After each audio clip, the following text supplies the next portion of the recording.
Hello everyone, welcome to being a best teacher YouTube channel.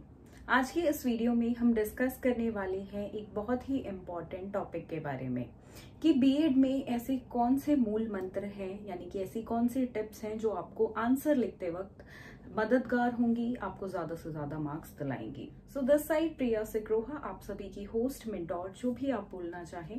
देखिए, हमेशा हर एक काम को करने की कुछ टेक्निक्स होती हैं और हर एक एग्जामिनेशन में, चाहे वो आप 10th का दें, 12th का दें या ग्रेजुएशन का दें, पोस्ट ग्रेजुएशन का, या यहाँ पे हम बात करें बीएड की, जिसकी बात हम आज करेंगे ब्रीफ में, तो हर एक एग्जाम की एक अपनी इम्पोर्टेंस होती है और अपना एक लिखने का तरीका होता है। इससे पहले ऑलरेडी हमने डिटेल में डिस्कस किया हुआ है कि लिखना किस तरीके से है, बट आज सिर्फ डिस्कस करेंगे टिप्स के बारे में। तो अगर आपने ये वीडियो नहीं देखी है, जिसका आई बटन में मैंने आपको लिंक दिया है, तो ये वीडियो जरूर देखें। यहाँ पे ब्रीफ में मैंने आपको आंसर शीट दिखाई है इवन कि किस तरीके से आंसर लिखना है, कौन कौन से कलर्स का पेन का यूज करना है यहाँ पे, और किस तरीके से आप ज्यादा से ज्यादा मार्क्स ला सकते हैं।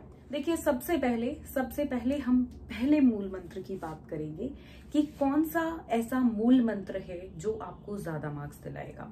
फर्स्ट टिप, देखिए, सबसे पहले एक आंसर में इम्पॉर्टेंट है कि आप इंट्रोडक्शन को डालें।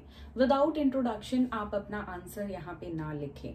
इंट्रोडक्शन जो है वो आपके आंसर के बारे में बताती है कि आपका जो आंसर है आपको किस तरीके से लिख रहे हैं और क्या क्या उसमें लिख रहे हैं। ठीक है, जैसे कि आप इंट्रोडक्शन में बता सकते हैं कि आप इस आंसर में मीनिंग लिखेंगे, मीनिंग में कुछ ये पॉइंट्स डालने वाले हैं, एक शॉर्ट इंट्रोडक्शन। इस तरीके से आप करेक्टरिस्टिक्स लिखेंगे, उसके बाद करेक्टरिस्टिक्स में आप कुछ और चीजें डालेंगे। ठीक है, तो जो भी आपका आंसर है पर्टिकुलरली उसका एक इंट्रो देते हुए, हर एक टॉपिक के बारे में थोड़ा थोड़ा बताते हुए इंट्रोडक्शन आपको लिखनी होती है। अब दूसरे मूल मंत्र की तरफ चलेंगे कि दूसरा मूल मंत्र यानी कि दूसरी टिप क्या है। नेक्स्ट टिप है यहाँ पे फ्लो चार्ट्स। देखिए, आप अपने आंसर में फ्लो चार्ट्स को जरूर ऐड करें।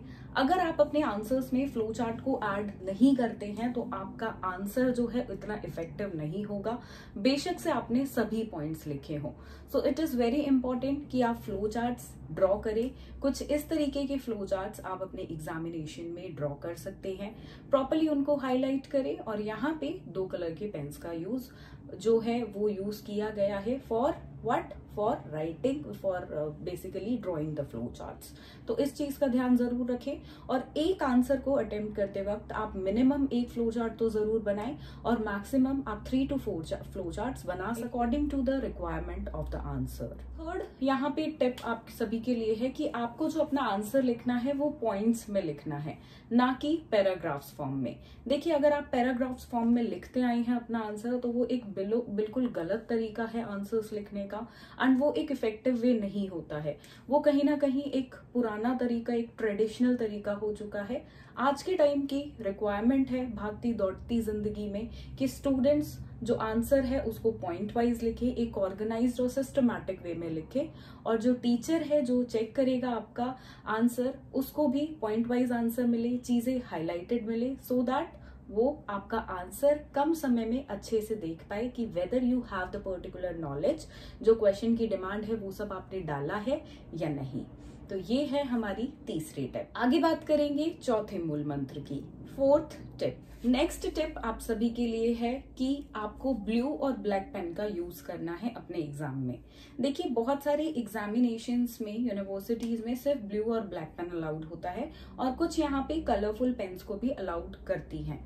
तो यहाँ पे आपको क्या चीज ध्यान रखनी है, वैसे आप ब्लू ब्लैक का यूज करें। ब्लू से आप अपना कंटेंट लिखें, आंसर लिखें प्रॉपर्ली, और ब्लैक से आप हेडिंग्स लिखें, फ्लो चार्ट्स के अंदर का कंटेंट लिखें। ठीक है, एंड मेन पॉइंट्स जो हैं उनको भी आप ब्लैक पेन से हाईलाइट कर सकते हैं, अंडरलाइन कर सकते हैं, या उस पॉइंट को जो मेन वर्ड है उसको भी आप डायरेक्टली ब्लैक पेन से लिख सकते हैं। ठीक है, तो ये चीज आप करें।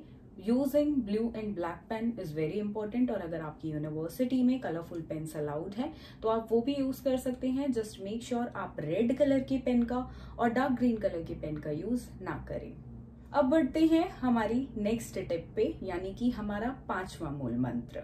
हमारा अगला मूल मंत्र है कंक्लूजन। देखिए, आप जब भी आंसर लिखते हैं, आपने शुरुआत जैसे इंट्रोडक्शन से की है, तो इसी तरीके से एंड आपको करना है कंक्लूजन से।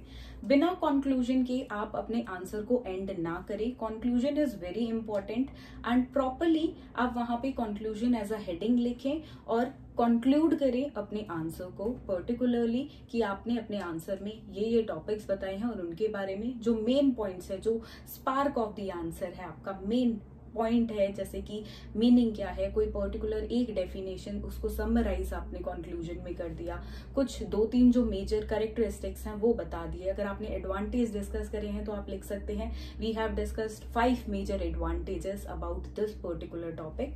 तो इस तरीके से आपको अपने आंसर को क्लोज करना है, यानी कि उसको कंक्लूड करना है। तो यहाँ पे ये रहते हैं 5 मूल मंत्र, यानी कि 5 टिप्स फ्रॉम माय साइड आपको बीएड में आंसर लिखते वक्त ध्यान में रखनी है। और डेफिनेटली अगर आप इस तरीके से आंसर लिखते हैं तो एग्जामिनर आपके सिर्फ 2 या 3 नंबर ही कम करेंगे, क्योंकि देखिए फुल नंबर तो किसी को देते नहीं है। 1, 2 या 3 मैक्सिमम नंबर आपके काटेंगे, इससे ज्यादा नहीं।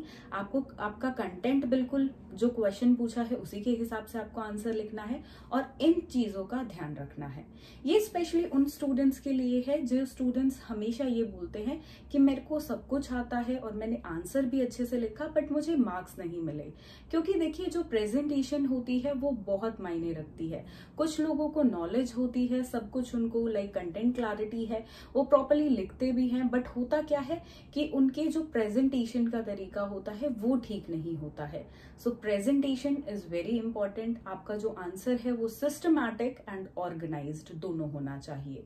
तो अगर आप इन 5 मूल मंत्रों का ध्यान रखते हैं, इन 5 टिप्स का ध्यान रखते हैं, तो डेफिनेटली आपको अच्छे मार्क्स जरूर मिलेंगे। एंड अगर कोई भी स्टूडेंट यहाँ पे इस तरीके से आंसर अटेंड करे, उनका एक्सपीरियंस कैसा रहा कमेंट सेक्शन में लिखकर जरूर बताएं। So that's it for this video. Hope to see you all in next video very soon. Thank you.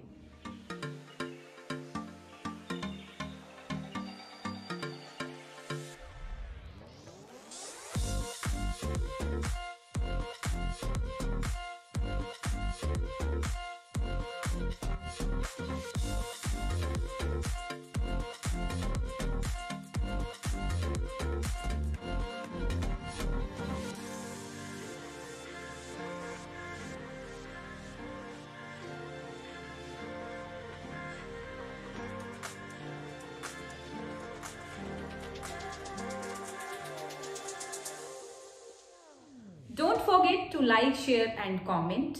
और ये वीडियो आपको पसंद आई हो तो साथ में सब्सक्राइब भी जरूर करें, क्योंकि इस चैनल पे आपको मिलती हैं टीचिंग से रिलेटेड वीडियोस। Thank you.